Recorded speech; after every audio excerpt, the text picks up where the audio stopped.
A Escrava Isaura, de 1976, foi produzida pela Globo e é baseada no romance de Bernardo Guimarães. A novela conta a história de Isaura, uma jovem escrava branca, filha de uma escrava mulata e um feitor. Apesar de ser uma escrava, Isaura foi criada e educada como uma dama e sempre foi protegida por Esther, apesar de Almeida, o dono da casa, nunca concordar com tal atitude. Isaura tem um bom coração, mas enfrenta as dificuldades da escravidão, junto com a opressão e o assédio de Leôncio, filho de Esther e Almeida. No geral, o enredo aborda a busca de Isaura pela liberdade e seu grande amor, além de nos mostrar as injustiças do sistema escravista. Já a Chica da Silva foi produzida pela Rede Manchete em 1996 e retrata a trajetória de uma escrava negra que usa sua inteligência, sensualidade e ambição para conseguir o seu lugar na sociedade colonial brasileira por volta do século XVIII. Apaixonada por João Fernandes, um poderoso contratador de diamantes, Chica conquista sua liberdade e se torna uma figura de grande influência na região de Diamantina, desafiando as opressões sociais e raciais de sua época. O que Isaura e Chica têm em comum são as suas condições como escravas, enfrentando as dificuldades impostas pela sociedade na época. Suas personalidades marcantes demonstram a coragem em suas lutas pela liberdade e a dignidade. E o enredo das duas novelas expõe as injustiças da escravidão e as desigualdades sociais e raciais. Isaura, sendo branca, representa o dilema da escravidão associada à aparência, enquanto Chica, sendo negra, simboliza a resistência e o rompimento de barreiras sociais e raciais. Enquanto Isaura luta pela liberdade de forma passiva e idealista, mantendo uma postura de resignação e bondade, Chica usa sua astúcia, sensualidade e a inteligência para manipular os poderes da época em seu favor, ainda que muitas vezes ela era muito ousada com aqueles que conspiravam contra ela. Apesar dos ocorridos acontecerem em datas muito diferentes, aqui vamos imaginar hipoteticamente um possível encontro entre as duas, se caso as histórias acontecessem paralelamente. Então esse provável encontro poderia acontecer durante os capítulos que mostram a fuga de Isaura, seu pai Miguel, André e Santa fugindo da perseguição de Leôncio para tentarem uma vida nova. Para ser mais específico, isso aconteceria após o capítulo 64 de Escrava Isaura. Na mira das autoridades, eles acabam desviando do caminho de Barbacena e chegam ao Arraial do Tijuco exaustos e desorientados. Então eles decidem parar em uma área aparentemente desabitada para descansar e conseguir água, mas a região pertence à propriedade de João Fernandes, o rico contratador de diamantes, e sua esposa Chica da Silva. Jacinto, o fiel funcionário de Chica, avista os fugitivos e, seguindo as ordens de proteger as terras, os captura e os leva até a mansão. Momentos antes da captura, Jacinto escuta parcialmente a conversa do grupo e descobre que a moça de pele clara é uma escrava fugitiva. Chica é informada do ocorrido e, como de costume, exige que os intrusos sejam apresentados a ela antes que qualquer decisão seja tomada. Quando Isaura e seu grupo são trazidos diante de Chica, uma troca de olhares imediata acontece, refletindo admiração e surpresa das duas.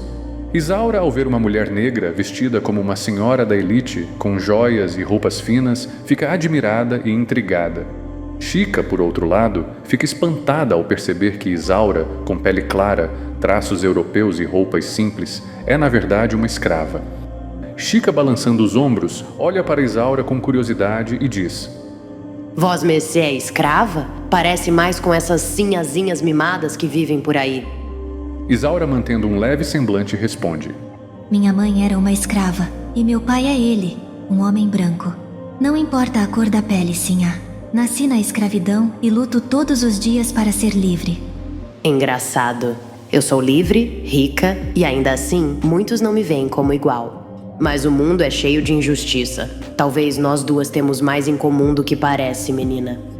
Jacinto, vem cá. Chica, então, decide oferecer abrigo ao grupo, mas não sem um breve interrogatório.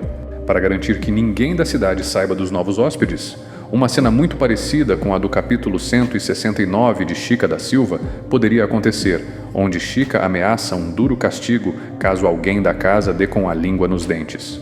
Cheia de curiosidade, Chica fica novamente frente a frente com Isaura, mas dessa vez de uma forma amistosa. Ela conversa com Isaura sobre sua história e fica indignada ao ouvir sobre os abusos e as perseguições que Isaura enfrentou de Leôncio. Mas para Chica isso não era novidade, pois apesar de sua posição, reconhece as dores de ser oprimida por uma sociedade que valoriza a cor da pele acima de tudo. E mesmo Isaura tendo uma pele clara, a sua condição de escrava já é um motivo de desprezo social. Durante sua estadia, Isaura e Chica desenvolvem uma relação de admiração mútua. Isaura se encanta com a força de Chica, que mesmo sendo negra, conseguiu conquistar riqueza e poder, enquanto Chica se sensibiliza com a luta de Isaura pela liberdade e pelo direito de ser dona de sua própria vida. Em cenas de descontração, Isaura poderia fazer alguns de seus hobbies como ler livros ou tocar piano para Chica. Ela também poderia se oferecer para preparar algum dos pratos da culinária francesa que aprendeu com os livros de sua madrinha.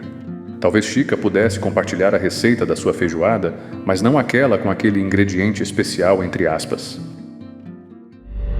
As notícias sobre uma escrava fugitiva se espalham na cidade e Isaura fica cada vez mais apreensiva.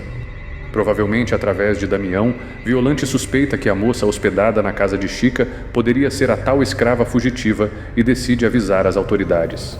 João Fernandes, que se manteve neutro em mantê-los em sua casa, consegue chegar a tempo e impedir que Isaura seja descoberta, talvez escondendo-os em algum lugar.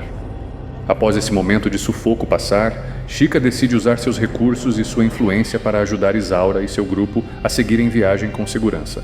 Ela pede para Jacinto organizar uma travessia por caminhos menos vigiados e dá a Isaura algumas joias para financiar sua jornada.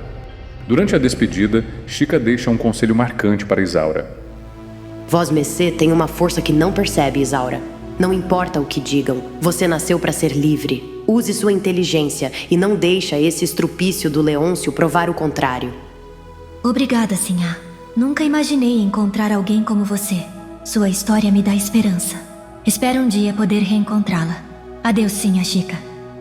Então, com a ajuda de Chica, Isaura e seus companheiros, conseguem deixar a propriedade de João Fernandes e seguir para uma região mais segura. Lugar esse que eventualmente conhecerá seu grande amor, o Álvaro. O encontro com Chica marca Isaura profundamente, pois pela primeira vez ela vê uma mulher negra em uma posição de poder, algo que desafia sua visão do mundo e a inspira a lutar ainda mais pela igualdade. Por outro lado, o encontro também poderia afetar Chica, que apesar de sua riqueza, é lembrada das lutas e dos sofrimentos que muitos ainda enfrentam, e ela decide redobrar seus esforços para ajudar outros escravos a conquistar a liberdade, mesmo enquanto lida com seus próprios conflitos pessoais. Esse encontro imaginário adicionaria camadas de profundidade às histórias de ambas as personagens. Chica traria uma perspectiva de resistência por meio do poder e da astúcia, enquanto Isaura reforçaria a luta pela liberdade e pela dignidade humana. O contraste entre suas trajetórias, uma negra rica e livre, outra de pele branca, mais escravizada, permitiria discussões importantes sobre raça, classe e poder no Brasil colonial, enriquecendo ainda mais as histórias de ambas. Infelizmente, esses problemas do passado, como o racismo, ainda refletem atualmente.